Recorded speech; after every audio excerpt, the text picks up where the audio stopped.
The Caribbean sun is burning your skin. The wooden deck beneath your bare feet is soaked with seawater, sweat, and blood. You've been awake for 3 days.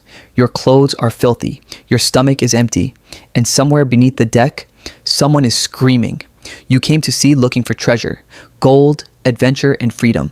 But nobody told you about the storms, the disease, the rotten food, and the brutal punishments, or the possibility that one cannonball could rip your body apart before you even knew what happened. Because the truth is, being a pirate wasn't the glamorous life movies make it look like. For most pirates, it absolutely sucked.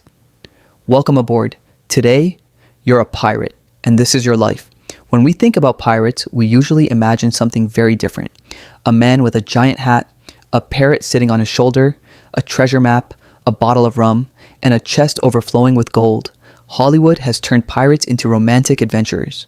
But the real pirate life was far less glamorous. You lived on a cramped wooden ship. You ate terrible food. You faced violent storms. You could die from disease. And if the authorities captured you, you could end up hanging from a rope in front of a cheering crowd. So today, let's forget everything you've seen in movies. Let's step onto a real pirate ship and discover why becoming a pirate might have been one of the worst career choices in history. Your pirate career begins when you step onto a ship, and immediately you realize something. You're not going home anytime soon. Your ship is your home now. Your bedroom, a tiny hammock, your bathroom, the ocean, your kitchen, a filthy corner below deck. Your personal space, almost non-existent. Hundreds of men might be packed onto a relatively small vessel. You sleep beside strangers. You eat beside strangers. You fight beside strangers. And if someone gets sick, everyone knows about it. The ship constantly moves beneath you. The air smells of sweat, salt, smoke, and rotten food. And there is nowhere to escape. You can't simply walk outside because you're already outside. You're surrounded by ocean, sometimes for weeks, sometimes for months. And if you hate your job, too bad.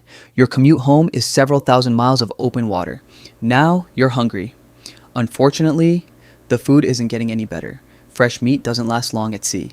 Neither do fresh vegetables. So your meals usually consist of whatever can survive weeks or months without refrigeration. Hard biscuits, salted meat, dried beans, and cheese. Maybe some dried fruit. The ship's biscuits are especially unpleasant. They're hard, extremely hard. You might have to break them apart before eating them. And if they've been sitting around long enough, they may contain something else. Weevils, tiny insects that could infest your food.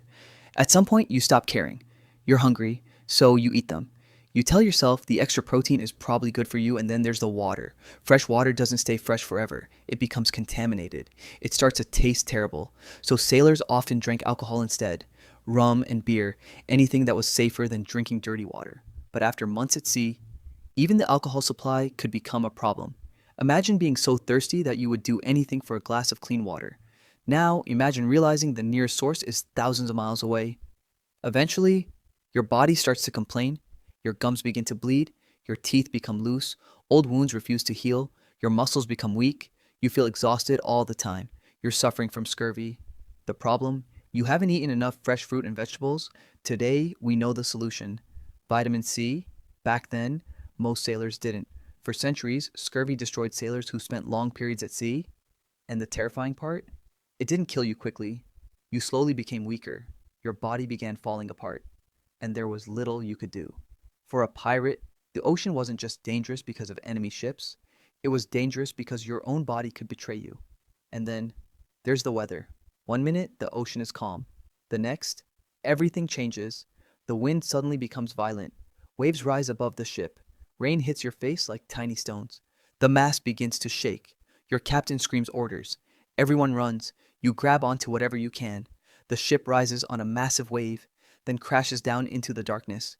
You hear wood cracking, ropes snapping, men shouting. Someone falls overboard, and then they're gone. No rescue boats, no helicopters, no emergency services, just thousands of miles of dark ocean. If your ship sinks, you probably die. It's that simple. And even if you survive the storm, you might spend days drifting in the water, waiting for someone to find you, or waiting for the sharks. But storms aren't your only problem. Other ships are hunting you. Navy wants you dead. Merchant ships want you dead. Rival pirates want you dead. And sometimes, your own crew wants you dead. Every time another ship appears on the horizon, your heart starts racing. Is it a merchant ship? A Navy vessel or something worse? You grab your weapons, pistols, cutlasses, and axes, then you wait. The ships get closer. You can see the enemy crew. Then the cannon fires. Boom. The entire ship shakes. A cannonball tears through the wooden hull. Someone beside you disappears in a cloud of smoke. Now you're running toward the enemy ship. Guns fire. Men scream. The deck becomes chaos. This isn't a movie. There are no dramatic slow motion sword fights. Real combat is fast, confusing, and terrifying. One bullet, one blade, one cannonball, and your pirate adventure is over. And remember, you haven't even found any treasure yet. You've spent weeks eating rotten food, fighting storms, and avoiding the Navy. If you're enjoying this journey into the brutal reality of pirate life, subscribe for more immersive stories about dark history, forgotten civilizations, and what life was really like throughout history. Because your pirate life is about to get even worse. Below deck, the conditions are disgusting. There are no modern bathrooms, no showers, no clean drinking water on demand, no air conditioning. The ship is constantly damp, wood absorbs moisture, clothing becomes wet, everything smells. You sweat during the day, you freeze at night, and you're surrounded by hundreds of other people. Disease spreads quickly. One sick sailor can infect an entire crew, and when you're hundreds of miles from land, there's no hospital waiting for you. There's only the ship, and whatever medicine the crew happens to have. Let's say you get injured. Maybe a cannonball destroys your leg. Maybe a sword cuts deeply into your arm. You need surgery. Unfortunately, there is no modern hospital, no anesthesia, no antibiotics, no sterile operating room. Instead, the ship's surgeon prepares his tools. A knife, some alcohol, maybe a saw, and that's about it. If the injury is severe, you might need an amputation. You are held down.